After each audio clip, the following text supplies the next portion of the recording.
Welcome. You're tuned in to the We Are All Artists podcast, a space where we talk about living life as a conscious creative.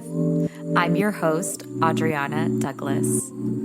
Our intention is to support you throughout the process of discovering your inner artist and transforming from the inside out. Here in this space, we believe that the way out is through. On the other side is a world with more art, more beauty, and access to more of you. Thank you so much for taking the time to be here with me today. And now let's begin.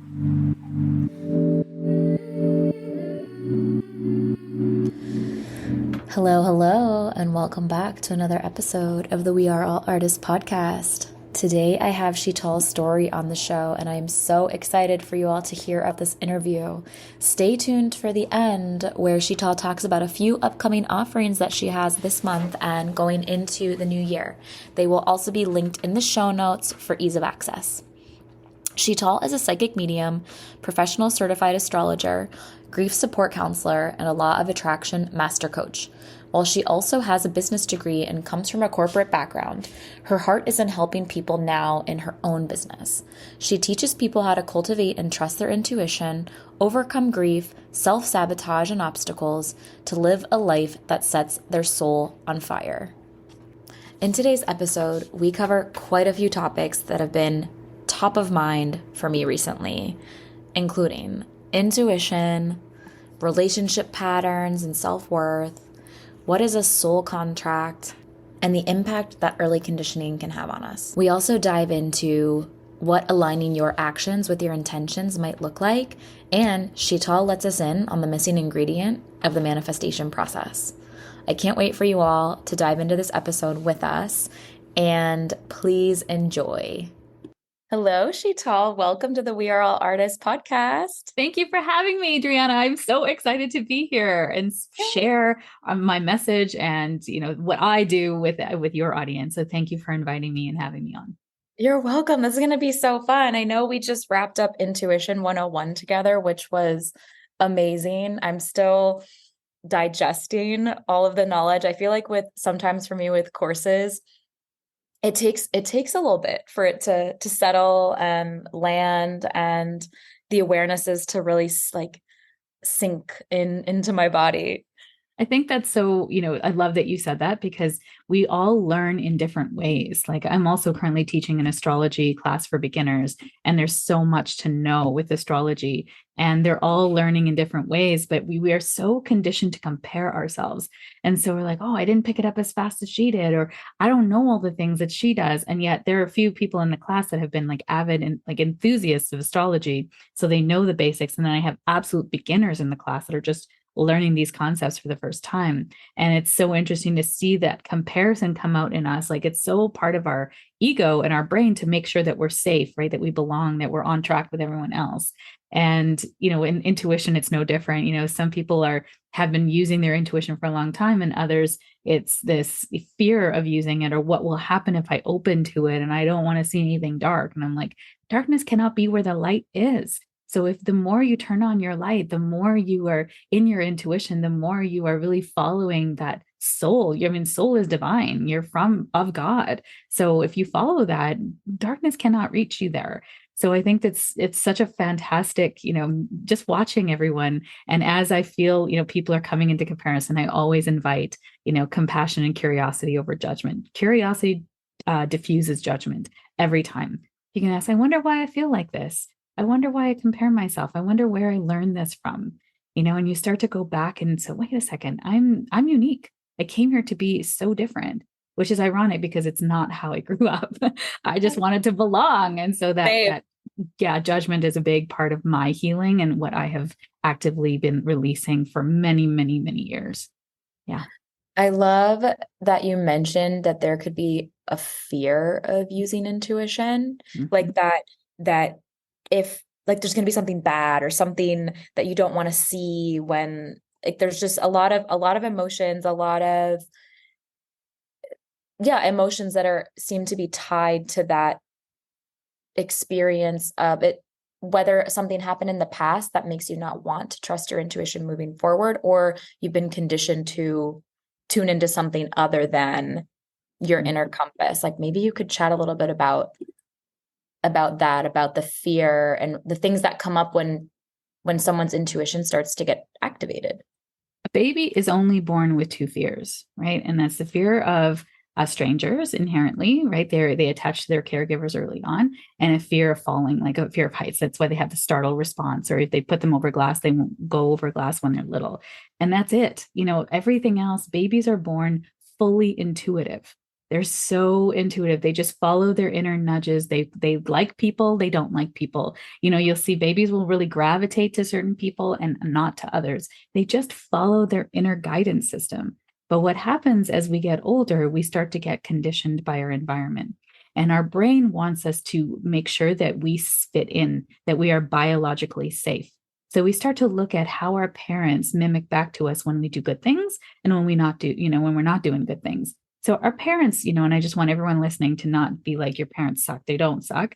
They just did everything that they were taught to do, what they were taught to do. Like it just goes down through generations. And I mean, hence why we have generational trauma, because we don't realize that these are conditioned states, because our true nature is love.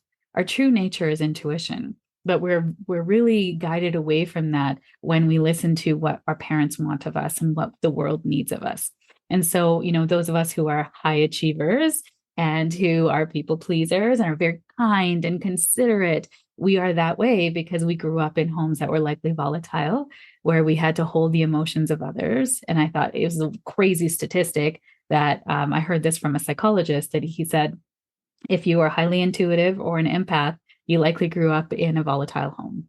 It's actually born out of trauma or emotional wounding rather than an innate gift. And I went, that's so interesting, because you are meant to feel the world around you because it's not safe. And so as a child, you can tell when someone's disappointed in you. You can tell when someone doesn't want you to do something. So even though, and some of you might be very strong-willed and kind of go, that doesn't make sense. Like my mom once told me, don't laugh so loud because then God will make you cry as heavily. And I was like, that's BS. I don't believe that at all. Why would God want me to cry because I was just too happy? Like, no, I don't believe in a God like that, or a universe like that, or a source like that. Choose your word. And so when you feel like you start to get scared of things and fears, you can, I do feel like there's two reasons for fears. One can be conditioned in life. So a parent told you about this thing, or, religion loves to make intuition and your own personal viewpoints really, really bad, because then they can't really control you, right? So if you have a connection to the divine and they're like, thank God, no, God is saying that gays are bad, then you're like, wait, but I feel like, how can God love everybody if then he thinks that this is bad? That's actually a construct of the human mind and trying to control population. So if you have a strong connection to the divine, then they can't tell you what the divine is trying to tell you, right? Which, I mean, you are divine, you are divinity. So I think that control piece is so interesting, because fears are born from even that fear of like something bad might happen, or dark entities. A baby doesn't know dark entities. A baby doesn't know, bad like energy or anything. It just knows what it likes and what it doesn't like. And we start to pick up this conditioning over time. And so a lot of my clients who have been really scared from their intuition opening up, or what could be on the other side of it, their parents watched a lot of horror movies. Their parents said that this was bad. God doesn't like you doing that. All of this jargon and BS that really just pulls you away from your inner knowing. And that's when we start to suffer, because we're so detached from our truest nature.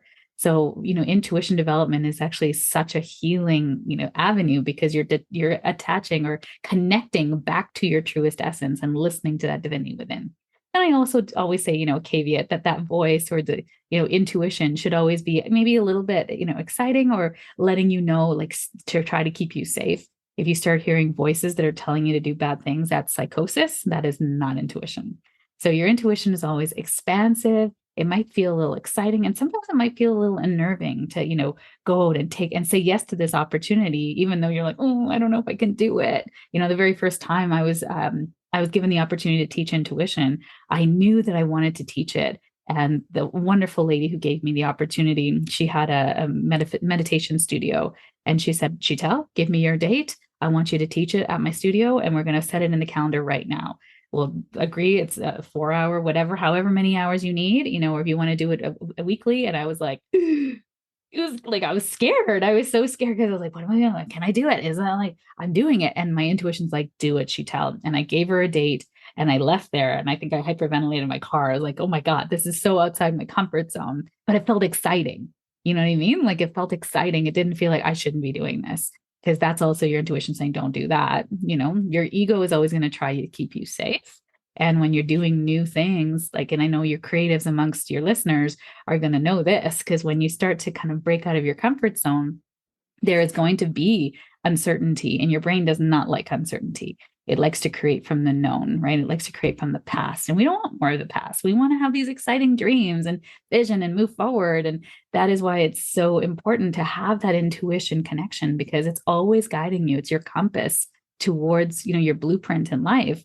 And your ego is always just trying to keep you in the safe and known. And it's important. It's here to keep you safe. It's here to keep your body safe. But it also just needs safety so that you can move into the unknown. So when we come back to your original question about this fear, the second reason we can have fears as well, and this might be a little wooey for your audience, but I love it because it explains fears we have that makes no sense to us. So it can be from past life. So you kind of died in a horrific manner, or something happened, and now you just have this fear. You don't know where it came from. You don't know why you have this fear. You just have this fear. Excuse me. So you can feel that with people who are like buried alive and they're like scared of small spaces. So I often see, people who are claustrophobic for no reason at all. Because you think about where you come from in your mother's womb, there is no space in there. But yet this claustrophobia starts to come up and you're like, where is that from? And it can be this feeling of being closed in, and, other things psychologically can affect it. But even like my husband has this completely irrational fear of sharks, like never been around one, never seen one in real life. But I remember the first time I met him, I went to see his parents and they had a pool in their backyard. And one of his sisters says, hey, you want to see something funny? We're grown adults. Like my husband's like in his late 20s at this point, soon to be husband. And then his sisters are in their like 30s, 40s. And they're like, shark, there's a shark in the pool. And he freaked out. He jumped out of the pool and like was like hyperventilating. I'm like, are you okay? Like, I just want you to think logically how a shark could fit into this pool. Number one, it's a chlorinated pool in the middle of landlocked Canada, like in Manitoba. Like, I don't understand where you could think that. He goes, I don't know. Just all of a sudden they start to panic as soon as they say shark. And I was like, that's very, very weird. I wonder if you died in a shark attack or something like that in your past life. He's like, okay. But it's like, there's no rational fear of it. But actually, when we went back and I figured it out, he watched Jaws when he was very young. And so that fear of like Jaws, like it was like brand new at that time. So it was terrifying because there was no other movies like that. And it was so real. It was happening to these people, So he always kind of saw himself in that movie in some way, I think, and just having that fear in his head. But again, it's not that he was born with it. It was created, right? So it's so interesting. So as you're saying that, it reminds me, this is a random tangent. So there's a Jaws bridge in Cape Cod, and I guess it's where he swims under the bridge in the movies. I haven't seen the movies, but now that you say that, I jumped off that bridge with one of my friends in high school. Gosh. It's like, I'm like, he definitely wouldn't. He would never. He would be like, no. I did take him snorkeling, or snorkeling. Yeah, we don't scuba dive, but we did snorkeling and stuff. And he was actually quite scared. It was like kind of, but we were in a big group of people. I'm like, just think, those people get eaten before you. Like, it's okay. Like, we'll be able to do this.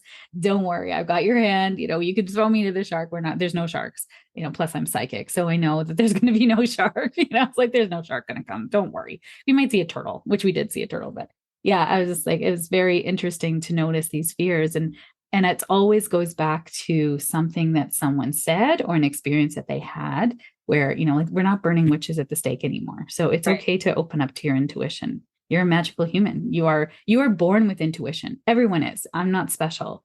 You have intuition just like everyone else. And the more you tap into that knowing, and how you feel it in your body or your emotions or the way that you receive information is going to be different from everyone else. So again, there's that judgment piece, right? And like, oh, she sees pictures. And like, actually, if you can feel the emotions, there's going to be much more information that comes from it than being clairvoyant. So yeah, there's no comparison. Everything has its gifts. I love that. There's so many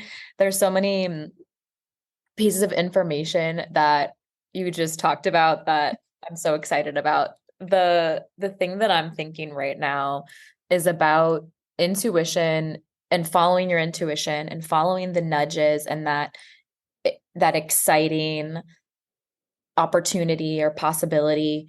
It doesn't mean that it will always be easy or simple or right in that moment. We I would love to talk a little bit about that. The intuition isn't necessarily just this like um it's always serving your highest good, right?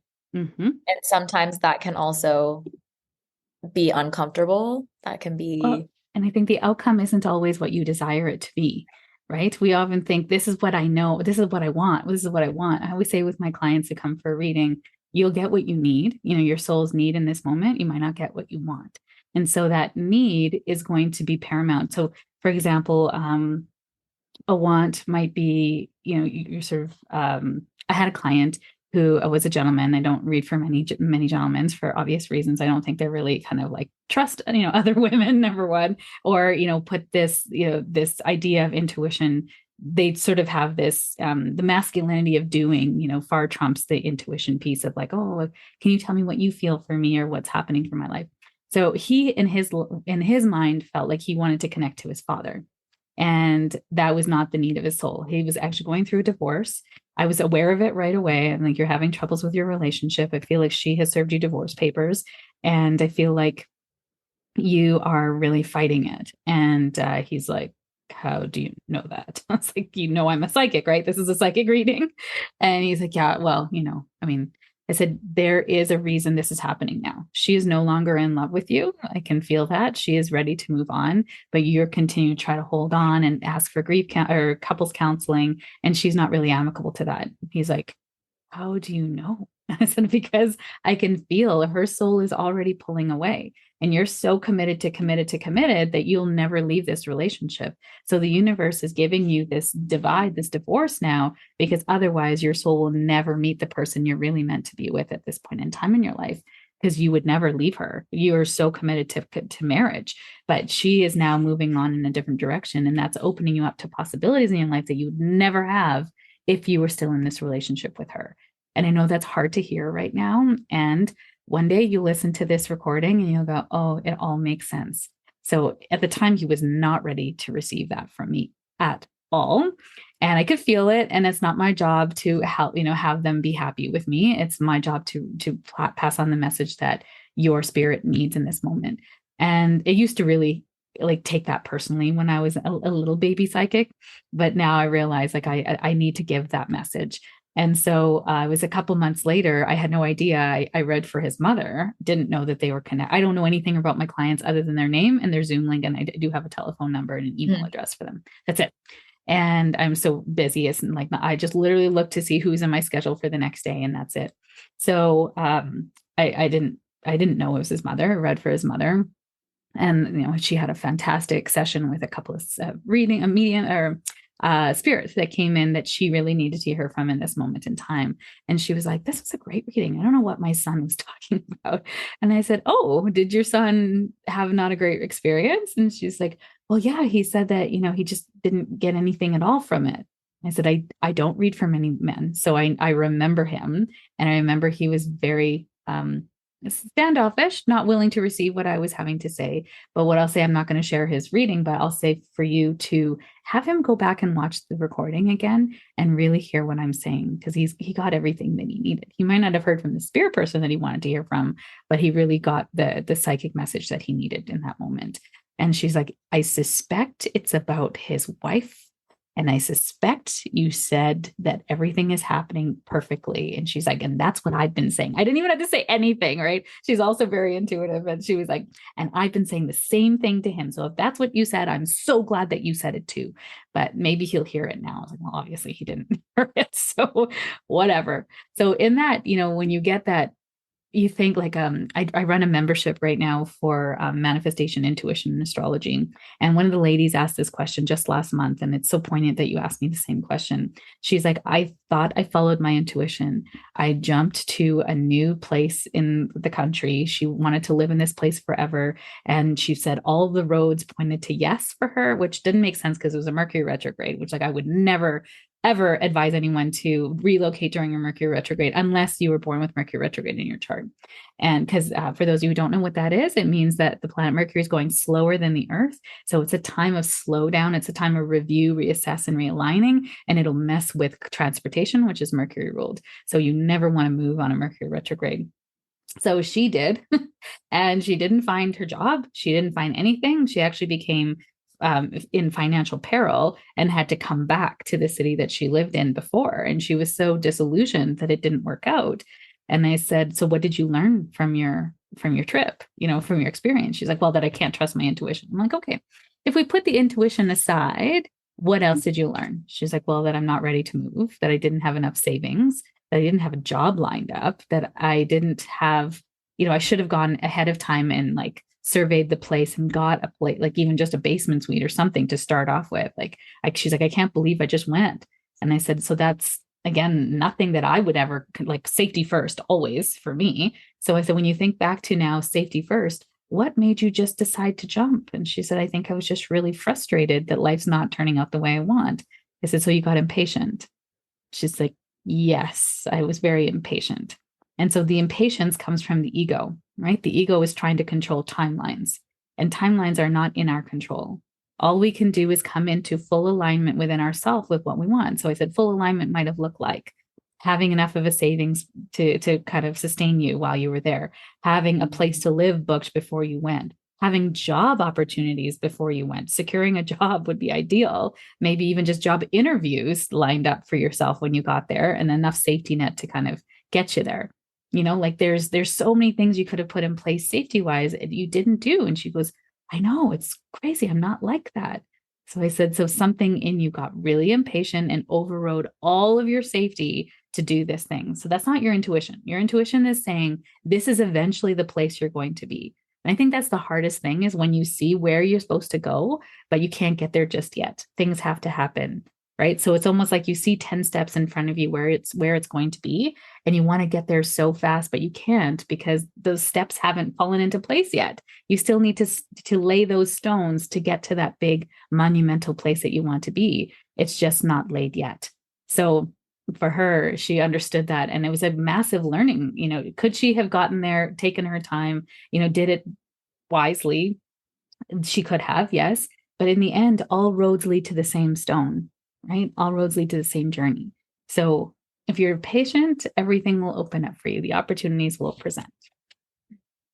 As you're sharing that, like you get what you need versus what you want with your experiences, and the timelines not being within our control. That one's definitely a lesson that I sit with pretty frequently as of late, that the timelines are not within our control.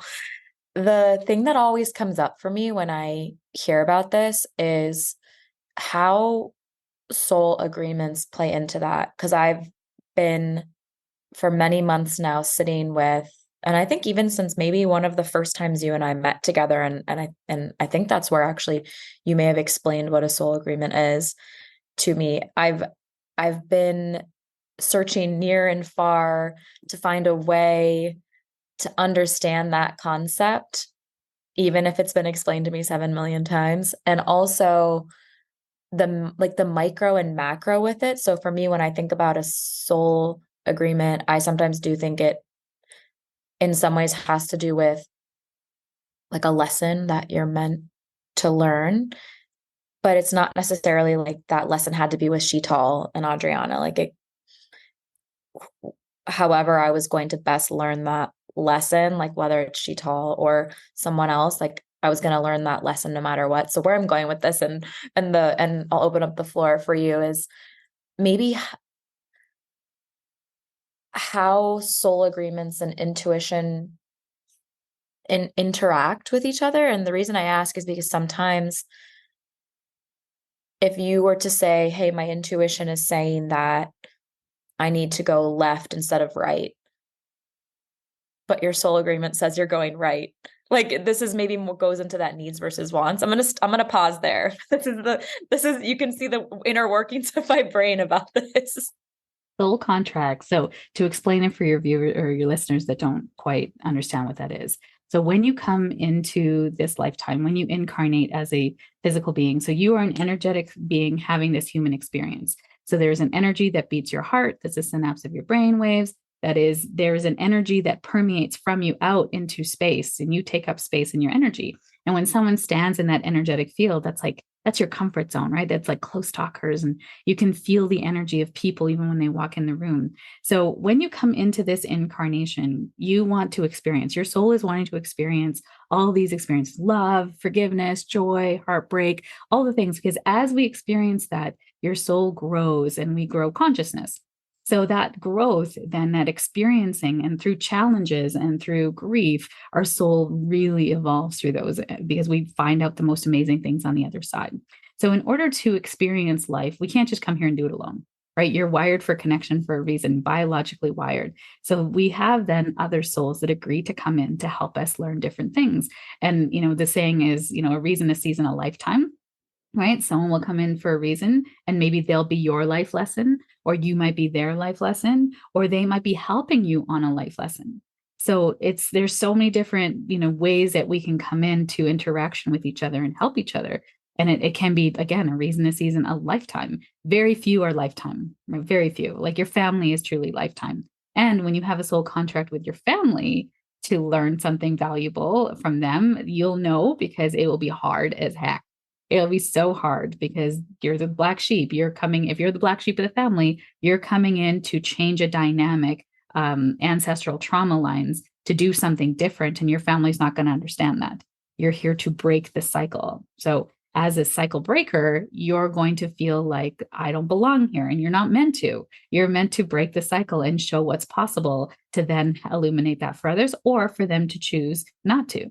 So we have free will. I think that's the most important part of this conversation is you have free will to do whatever it is that you want. And so if your ego is very strong and your fear is very strong, you're going to continue to follow old paradigms, old patterns.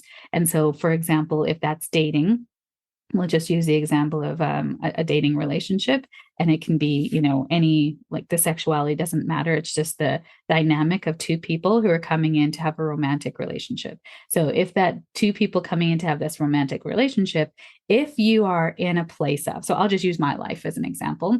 I grew up in a very volatile home. And so for me, I feel like I was always looking for validation from men that I was good enough, or that I was pretty enough, because I definitely was not the pretty girl growing up. And I just, was this East Indian girl. So for those who don't know, I'm East Indian. I'm first generation Canadian living in Canada. My parents chose to settle here. And I grew up amongst children who were of all nationalities, to be fair, but mostly white. And so I wanted to just fit in, and all the pretty girls were blonde and blue eyed, and they always had the guys that were chasing them. So as soon as somebody actually paid attention, I had crushes on people, right, since grade 4. No, when I was 4 years old in preschool. So my first boyfriend was in grade 9, and I changed myself to be everything that he wanted. And as you can suspect, it didn't last very long, because number one, we're in grade 9. And number two, it was not very fun for him, because I was just like, what do you need? Are you okay? Are we okay? Is it, anxious attachment is what I know that to be now.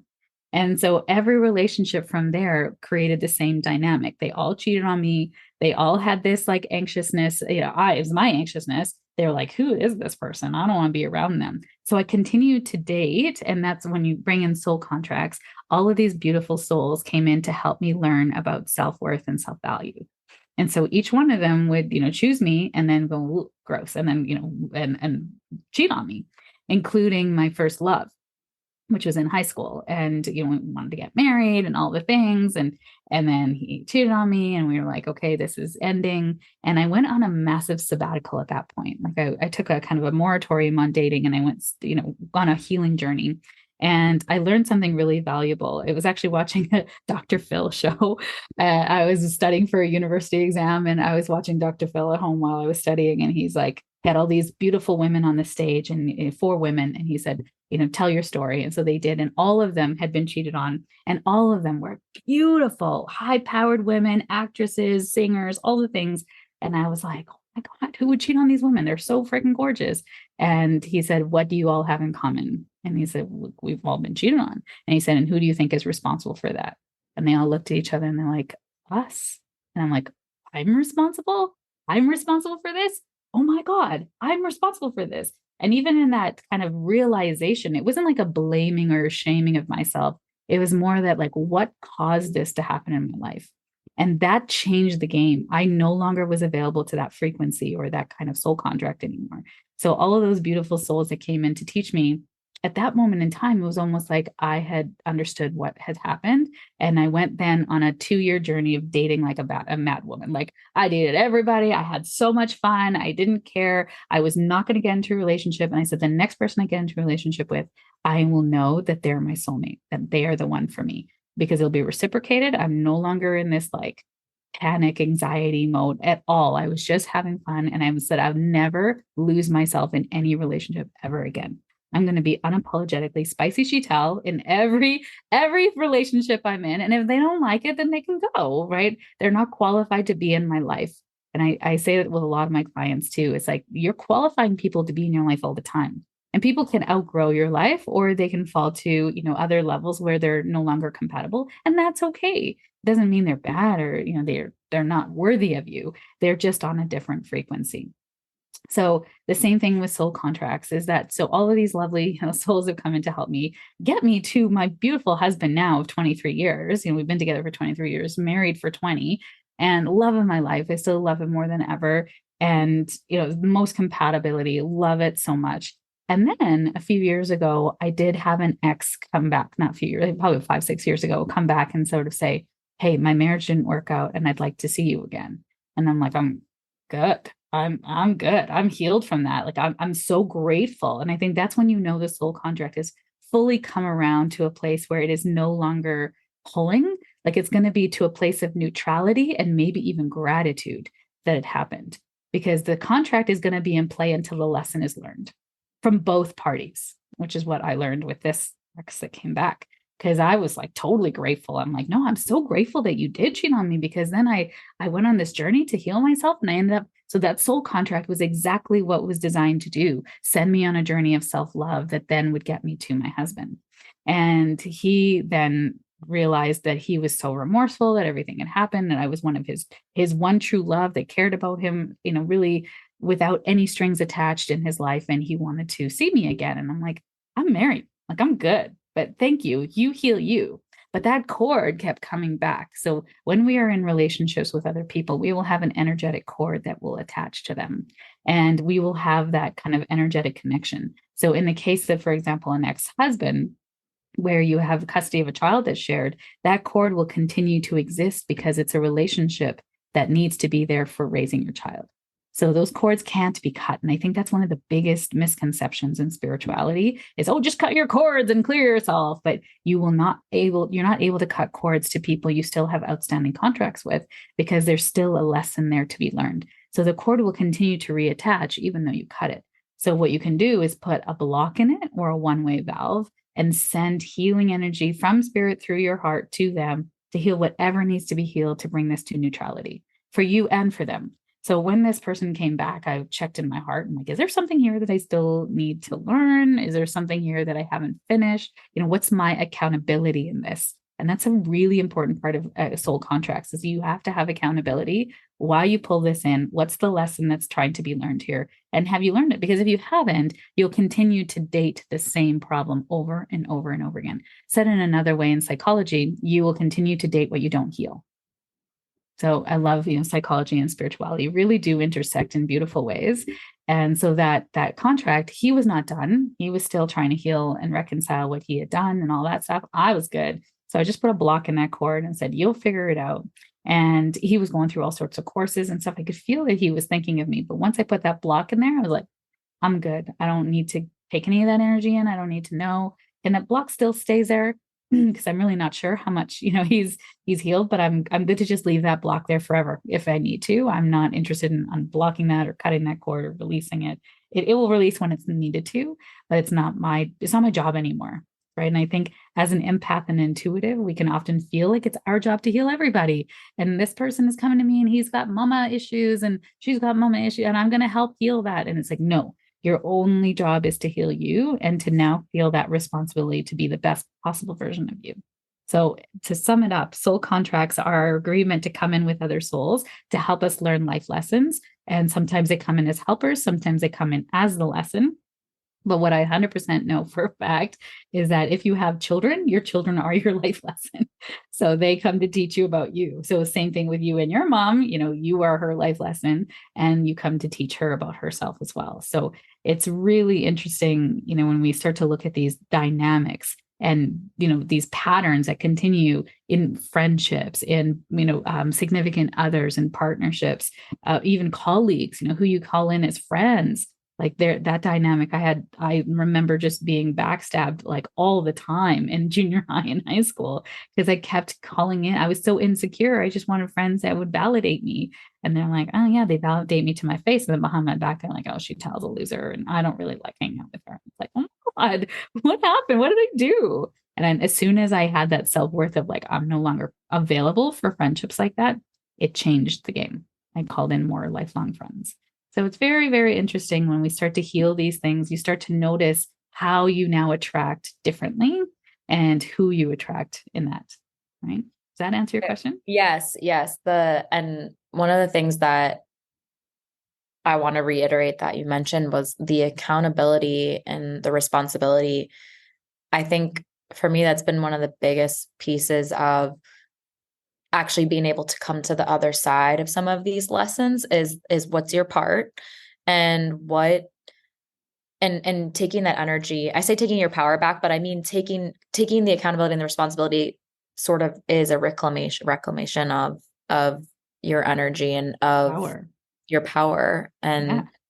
and noticing just in some of the examples that you were just giving, like what am I saying versus what am I doing? I definitely noticed recently with some patterns that I was working through that I was saying I wanted to be and do in a certain way.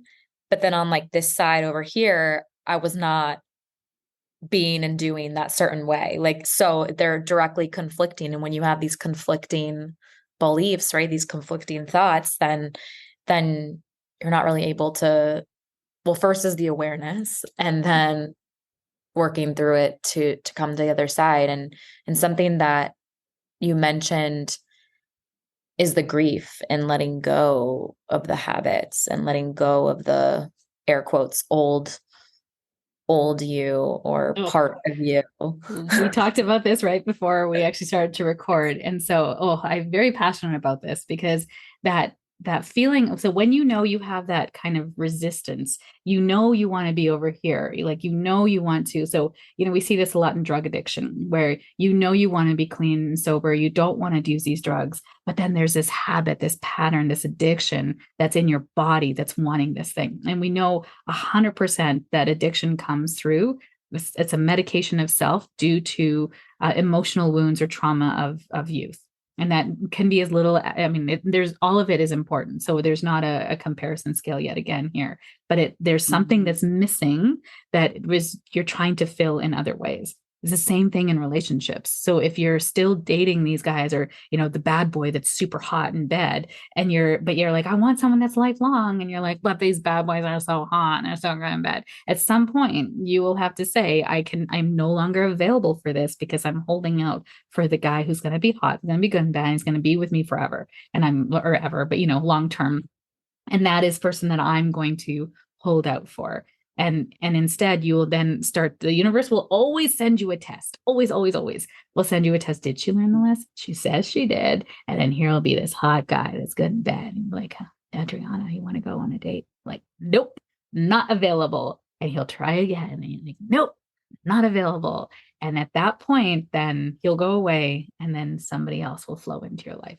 So that choosing is so important. And that choosing requires you to bring safety and love to that version of you that was seeking it in this bad boy, seeking love in this bad boy in some way. So even for me, when I go back to the example, for me, I was dating all of these guys I was looking for them to validate me, to say that I was good enough. And when I realized I was good enough, that part of me that held that, like, I'm never good enough, I'm never enough until I do all the things that I had to do in my childhood, I brought her home. And that's why inner child healing is so important. I brought her home and she's integrated in me. I almost like see it as like weaving her through my foundations. And now you're building on top of those foundations. Like she's holding you up. She is like, you're standing on her shoulders. She's now coming on the ride. And I think I see that so often in grief, or, when we're trying to reconcile patterns in our life, that there's this little inner child and you shut her away in this closet, or he or she, shut them away in a closet, and you're like, shh, don't talk. Don't, shh, just be quiet. I don't want to hear from you anymore. Just shut up. I don't want to hear any more from you. And the poor thing is like crying because they just want to be heard. And it's when your guard is down, then they get out and they ride they're the one driving your bus, they're with glee. They're like, you're not going to shut me up. And they're going to take over your life. And you're like, I don't know why I did that. I know why you did that. Is because you have this inner child that's not being heard, and they come out when you least expect it and drive your bus. So when we have these patterns that we're not able to reconcile, and there's a part of us that wants this and a part of us that wants that, then there's healing that needs to be done there to pull all of us back together again. Go, wait, this is what we want, and here's the reason why. And things that we wanted before, we don't need those anymore because we're safe now. We don't need people to think that we're amazing and we have to be validated externally. We validate ourselves now. We know we're awesome and we don't need anyone to tell us that we're awesome. Like how do you get there? Through healing, through therapy. I use spiritual, modalities as well as psychology. And that's why I became a grief counselor, because I started to see in my mediumship, not only loss, right? Like actual, like people passing away, loss, transitioning to the spirit world, but also like loss in terms of loves, divorce, parts of lifestyles, job loss. And so there was grief associated with this, but it's like, I could see that this is moving away because something else is trying to be birthed into their life. And if they're still calling back this old thing and pining for what they had before, the new thing can't come in. They're not ready. They're not even available to it. They don't even want it. Right. It's like you could win the lottery, but you don't buy the lottery ticket because you don't think it's for you. And they're like, okay, so the lottery sits there waiting for you. Right. So it's that what's meant for you will never pass you by. But as soon as you become open to that opportunity and realize that you are worthy of it, then it comes in, and then you allow it in and space starts to build with it. And it can feel wobbly off the get-go, right? We often see that with dating. Like when you're dating somebody new, I saw that with my bestie, she used to date the bad boy. And then all of a sudden she dated this engineer. And I was just like, really? And he was so nice. He was like another version of me, really, like logical, grounded, had his life set out. And I was like, this guy? And she's like, yeah, there's something really like safe about him. Like, oh, you're going to marry him. 100, they're still together to this day too. They've been married 20 years as well. So it's just like, you will know when it starts to feel wobbly. You might want to sabotage it, but then you bring the healing and safety to that part of you. You hold her tight and go, we got this. You're coming on the ride with me. And I love you so much. And we start to see that patterns will start to change, and all of you will want the new thing, not just half of you anymore. Does that make sense? Yeah. And you were mentioning trusting that whatever is meant for you will not pass you by. And there seems to be a level of detachment. I've heard that word a lot lately. Detachment required in this, as you're saying, like once you maybe switching gears a little bit more into vision and creativity, once you've declared or set out what you do desire, that there is a level of letting go of when and how and with who and all of that, right? The detachment that is required to sort of get the thing. It's like counterintuitive. Because it is and it isn't, right? Yeah. It's like, I mean, I think we're so used to, our mind has given us this fallacy that we can control everything. So if I say I want this car in this color in this year and make and model, and I just go out and buy it, yeah, sure, you can do that if you have the money. You can absolutely do that, right? So, and I think us achievers have seen that, right? We go set out to get this degree and we can get the degree or we can get this thing or, but it's not a guarantee. So when we manifest, when you think about visioning, so I do have my law of attraction coaching, which is like a 9 month like coaching designation and like 70 hours and all the things. So it's not like some fly by night certification. It's that it was very interesting to learn all the different techniques and understand the psychology behind as well, what kind of keeps us stuck. And so the equation, and I've created this equation because the one that was originally for manifestation is set your intention, create, embody the emotion you want to feel, and take the next right action. And so, manifestation is an action verb. It's not just sitting there and hoping something's going to fall out of the sky into your lap, right? It is an action word. So when we think about you set your intention, so what do you want to feel and experience? Right. So it isn't the car, or, the Audi or whatever. It's like, I want to have a safe, reliable vehicle that makes me feel luxurious. Maybe that's your thing, or maybe the luxurious thing is not your thing. Whatever it is, it's perfect for you. And that comparison again is like, oh, you want a luxurious car. Why not? Why not have the luxurious car, have the heated steering wheel, especially coming from Canada, like heated steering wheel is like the bomb, so it's like, I want a secure steering wheel in every car I ever want. And so that intention of I want these things and how's it going to make you feel is the next piece of it. So you're embodying the feeling now and you're like, how do you do that? I think that was the part that really confounded me at the beginning, because it's like, how do I have the feeling that I have it now when I don't have it now? And so you have to imagine that you feel it now and you have it now. What would it feel like to have, be in this luxurious car and driving it around town and it feels so bougie and, oh, this would feel so good. And then that feeling, you want to bring that into your now car. So it's interesting that you kind of like, maybe it's playing music that makes you pimpin'. Maybe it's like having amazing sunglasses. Maybe it's having like amenities in your car that feels very luxurious to you that you bring into your car. You can't change your existing car, obviously. And so that then, as you embody that feeling like you're driving in a bougie car and you're imagining yourself doing that, that is setting you into alignment with your manifestation. And then taking next right action is the third part of the equation. So taking next right action would be saving up for the car.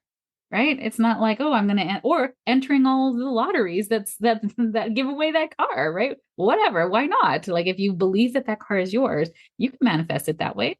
Enter all the lotteries, enter all the draws, all the things for that car. And keep saving the money too. Right. Keep saving the money too for your car. And then at some point it'll all converge and you'll be like, I have enough money to go buy the car and down payment it and make payments, or you might win the car. But at some point that manifestation is going to come about, but you don't know how, right? And will it be the exact color that you want? Maybe. I mean, that's freaking amazing if it could be. But what if you got the same car, but in a different color? Would you turn it down? Probably not, right? You'd be like, I still drive this car. And maybe even you go have enough money to go get it painted, whatever. Like, it's up to you. But the fourth part of the equation that no one ever talks about, and it drives me bananas, is this healing what keeps you stuck from it. Right. The healing part of the manifestation equation is so important, because if there's a part of you that feels like, who am I to drive this Audi? I don't even want to drive an Audi. I don't know why it keeps coming to my head. I feel like somebody in the audience will be like, I feel like I channeled that. But that feeling of, this car, who am I to drive this luxurious car? Or how can I get a free car? Like, no one ever gets anything free. I never win anything. And that is where the healing is. Why can't good things come to you with ease? The deserving. Yeah. And it's the ease piece that I notice, especially with women. I have to work hard for everything I get. And it has to be painful to get it. Oh, so the universe is like, oh, you want painful? Sure. Here's more painful. Here's more painful. Until you're like, wait a second. It doesn't have to be pain. I realized that.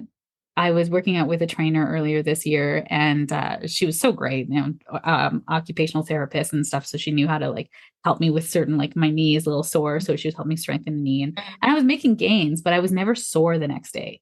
And that's in the past. In my 20s, I was a gym rat and I was always sore. I was like, my muscles are sore, I'm getting gains, And so I was never sore with her. And I was like, I don't know if this is working, like I feel like I'm not making any gains. And she's like, why do you say that? You're losing weight, you're lost inches. Like, what makes you feel like you're not making gains? I said, well, I'm just never sore. And she goes, so do you think progress has to be painful, Sheetal? And I was like, oh, right through the heart, stab me from the front. Like, I was just like, yep. That's, and she's like, and then where else does that show up in your life? I'm like, oh my God, like everywhere. And when I realized that, like, that's a subconscious program, Adriana, that was just running in the background that I never even knew was there. And I feel like somebody listening, that story came out because somebody listening has that same story, maybe even you, right? That progress has to be painful. And it doesn't have to be painful. It can be easeful. It can feel like amazing. You can get these big jumps in your progress. It feels like, oh my God, I can't believe this is happening.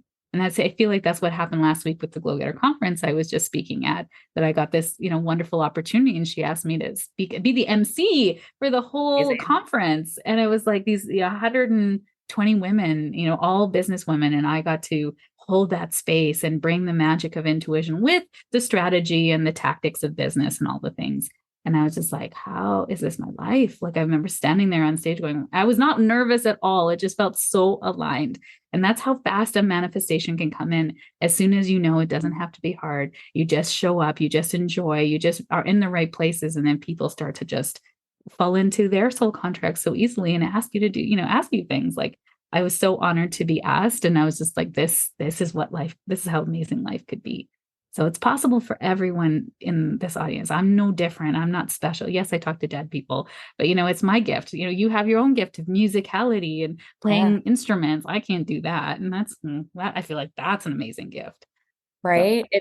It's that would be a perfect topic to close with, is the intuition. We've been kind of talking about it throughout the interview, but the intuition and creativity, for me, it's taken time and like muscle to test out a lot of things, to then sort of start to gain the awareness of the gifts that I have. It wasn't like I did not necessarily wake up and be like, these are the gifts, this is how they're going to be used.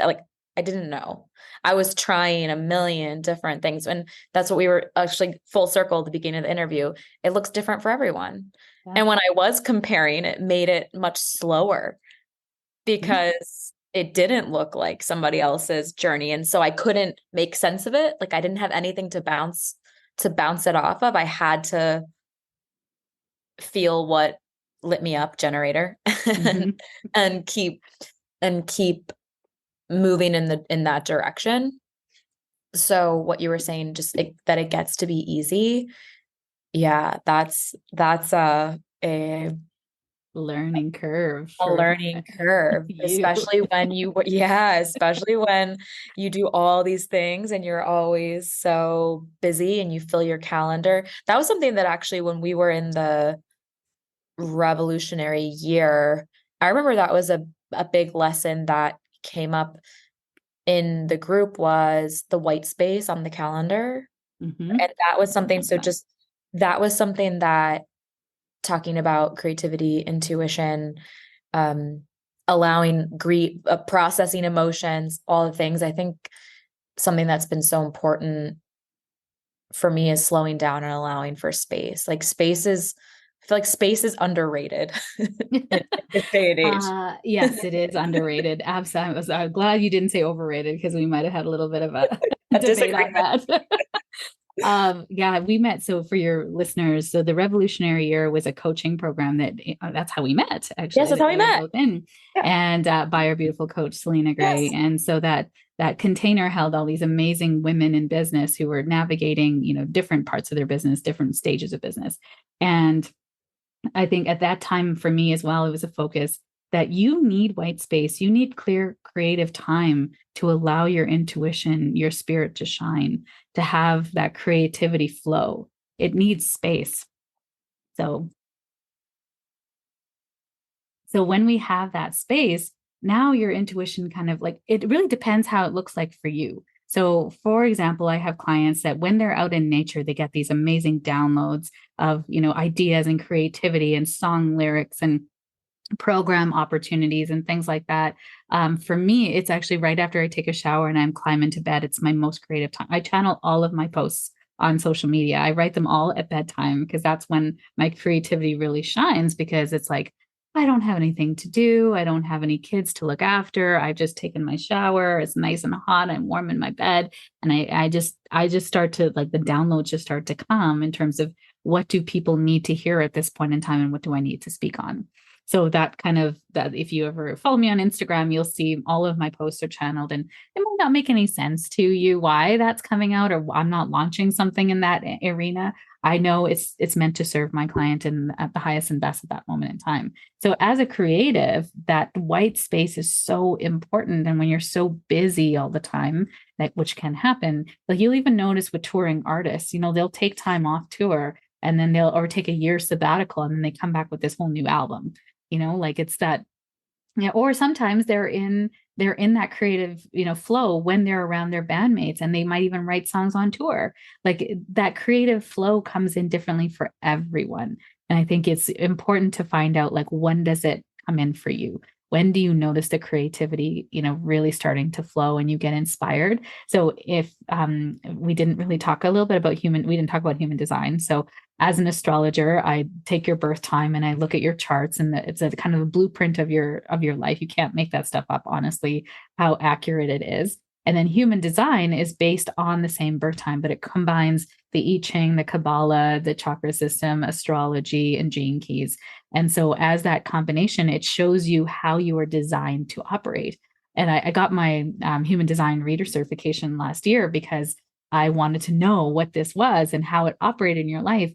And when you look at where there's actually, it's called, your spaces, like where you're most creatively alive, it will show you on your human design. So mine is kitchens. So and it's so interesting because when I'm not in my office, I move my laptop down to the dining room, which is right next to the kitchen, which was actually just pointed out to me yesterday. Or even when I'm like in restaurants, I love going for brunch. Like brunch is my love language. And I always get lit up with ideas when I'm there, like in and around kitchens. I come from kitchens. Like my dad is a chef. My husband is a chef. I came from restaurants.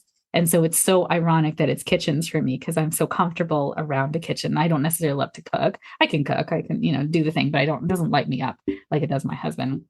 So that kitchen's place, like if you look up your human design, and you can just Google like, human design and put in your birth information into a reputable source. I use blueprint.com. Which was from my teacher, Erin Claire Jones. And you just put in your birth information and then she tells you all of your variables as well. So you can start to look up the different components. And so it'll actually show you how you feel your intuition, which is so important for everyone. And then also where you're most creatively aligned, where you feel like you come alive and being in those spaces. And COVID really took that away from us because we were so isolated. Not everyone is going to be creative in their home. You actually get creative, inspiration when you're out in like marketplaces is another one where like deals are being made, like farmers markets and stuff is another one. Kitchens, mountains is one when you're in the mountains. Or yes. like mountains are places where you can get perspective. So originally when I was thinking about where I wanted to live, I was like, it has to have mountains.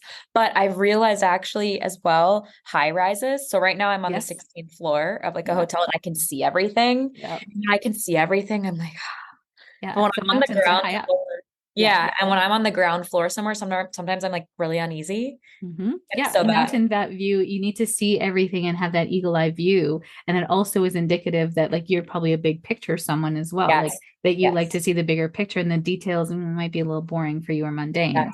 Right. And then the opposite of that is valleys. So people who like to be low and snuggled in like comfy places, like in bed with lots of blankets and, low in between mountains and things like that. So it really depends. There's 6 different types, but finding out that piece for you. And then especially if you're a creative watching or listening to this, is like to be in those places and just allow inspiration to come and not have an agenda, not be attached to what it's supposed to look like. I think deadlines can be such a debilitating thing. If you have to have a certain amount of lines or a certain amount of songs written or a book written by a certain amount of time, that is going to limit you. But then some people really like the deadline because then they get things done at the last minute and they find creative inspiration in that.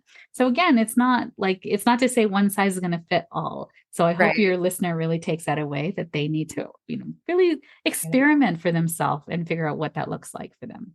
Something that I had been noticing with deadlines recently, at least in my experience, was that for creative deadlines, once the idea was like fully formed and ready to go, the deadline was helpful. But when I was still in the ideation, visualization stage, that's when the deadlines get really overwhelming. But at least in my design, like I need sometimes that extra push to get me out into the world. So at least So I think to sum it all up, what you've been sharing is it's helpful to know your design, to know where you may need extra support, and then what you can leverage, really, too. Just knowing yourself and Yeah. knowing And the how skill. you are meant to operate, how you're meant to be designed to operate, because it's not like anyone else, right? Like as a generator, as you are built to go, go, go. You can churn out tons of information. When you're lit up, man, can you go?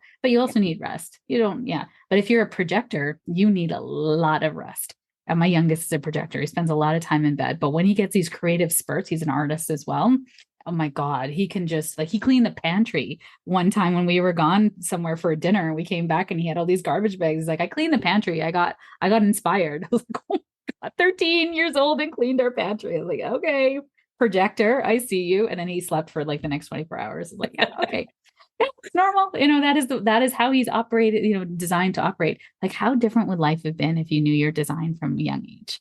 Well, Right. just So that nothing's wrong. Like, nothing's I wrong. think Yes. before, I'm just kind of guessing out loud that if a parent saw their child sleep for 24 hours, they might be, or that's an exaggeration, but they might be concerned. Yeah. Yeah.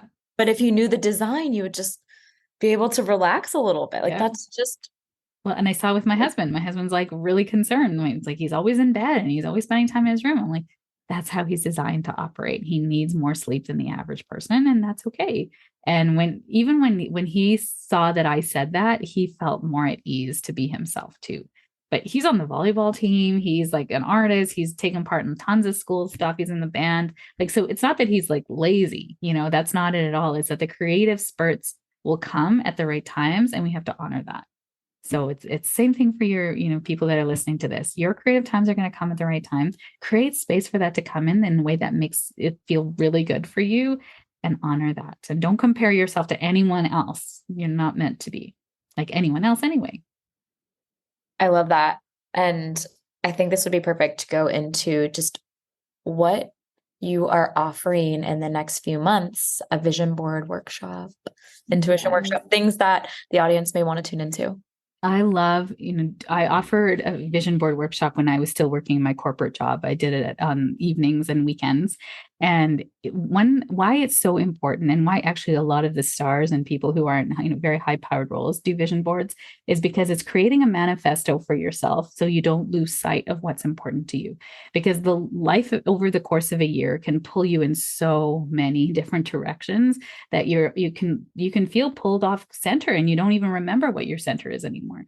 So that vision board, when done correctly, so my vision board workshops are 7 hours long. I do them virtually online now because, COVID kind of helped with that. I used to do them in person. I just did a CEO one for women entrepreneurs and leaders in person, and it was fantastic. And so I send out a supply list and we work over Zoom, and we have breaks. You can take lunch breaks, you can eat, or you can turn off your camera, whatever, but we're all on there. My last one, we had 96 people on, and it was so exciting because by the end of it, you've created a board that is so different than anyone else's board. And it is unique to you. And we do it from like before you even touch a pair of scissors, we do a whole bunch of handouts and information from the inside out. So who do you need to be to do the things you need to do to have the life you want to have? So we operate in the be, do, have principle versus the I have this, then I'll be happy, right? The have be principle it's a fallacy, right? When I have $1 million, then I'll be happy. When I'm in the relationship, then I'll be full. No, it's the opposite. You have to be full before the relationship. So we create vision boards from that space. So I have 2 dates, one in December 16th and January 20th are the dates of that. And then I also have an Intuition 101 class starting in February. I highly recommend creatives to come into it because it just opens up this channel, not only of trusting yourself, but really your connection to your own spirit and that creative space that comes from there. You can't create from your ego. Your mind is not creative. Your spirit is creative. When someone is in their creative flow, for me, their auric field turns white above their head because they're connected to the divine. It's like all the colors come together in unison.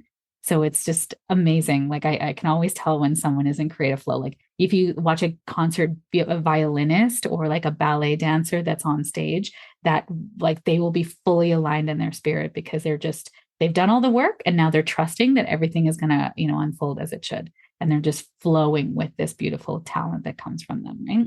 So that Intuition 101 class starts in February. If anyone's interested, it's 4 weeks. It's on Thursdays. I have a morning and an evening class as well. So depending if you work full time, doesn't matter. I still have space for you. And then, yeah, there's other, I do have the membership for manifestation, intuition, astrology. I'm opening that up at the end of December. So, and that goes for a year-long membership. So it's a monthly membership, and we do intuition classes monthly, manifestation. It would kind of go between. And then you have a vault in which you have a video every week that you see that's like 10 minutes, up to 10 minutes long, that helps you cultivate your intuition and your manifestation. And we do it together as a group. So it's really fun. Very manageable. Like I'm so aware of how busy people are. You don't want another thing to have to do, but intuition is something that amplifies your energy. It's not another thing that takes away, or another thing on your to-do list. Like when you eat a nourishing meal, it creates energy in your life. It's the same thing with intuition. It's going to expand your container. So yeah, I would love whoever feels aligned. I'm welcoming you in. This is your invitation for you projectors to come in. And if it doesn't feel aligned, that's okay too. The right time always presents itself. Thank you for sharing all of those. I'll be sure to link them in the show notes, all the links to all the things, and make sure that everybody has the information they need. So I so appreciate you sharing and taking the time to come on the show today. Thank you for asking me to be here and all your lovely questions. You're so inquisitive and you ask the best questions. And I know they always come from your heart, and you have this brilliant mind that just wants to unfold all the mysteries of the universe. And so, yeah, if you'd like to have me back, we have so much more we could talk about. Thank you. I would love to. Okay, talk to you soon. Oh, and one more thing before you go. I wanted to let you in on something that I'm offering soon. The Artist's Way is the book that really kicked off this journey for me, and I'd like to pay it forward by facilitating a creative cluster once per year. This is a 12-week process that is intended to teach people to process and transform life through acts of creativity. I wish I would have had a group to go on this journey with when I did the book, and I would love for you to join me. Winter is the perfect time to go inward and reflect. There will be maximum 4 spots in order to keep it intimate. We start January 15th. For more information and application, please DM me on Instagram. Thank you so much for tuning in to today's episode. I hope you learned something new and embrace being the student of your own life until the time we meet again.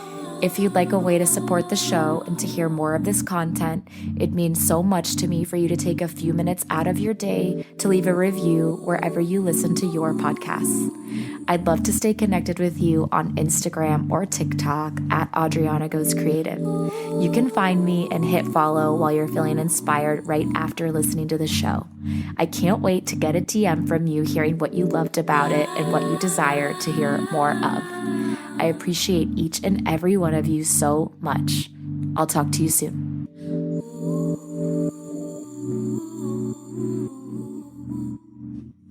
This podcast is for entertainment and general informational purposes only. I am not a licensed healthcare professional, and this podcast is not intended as a substitute for the advice of a physician or other qualified professional.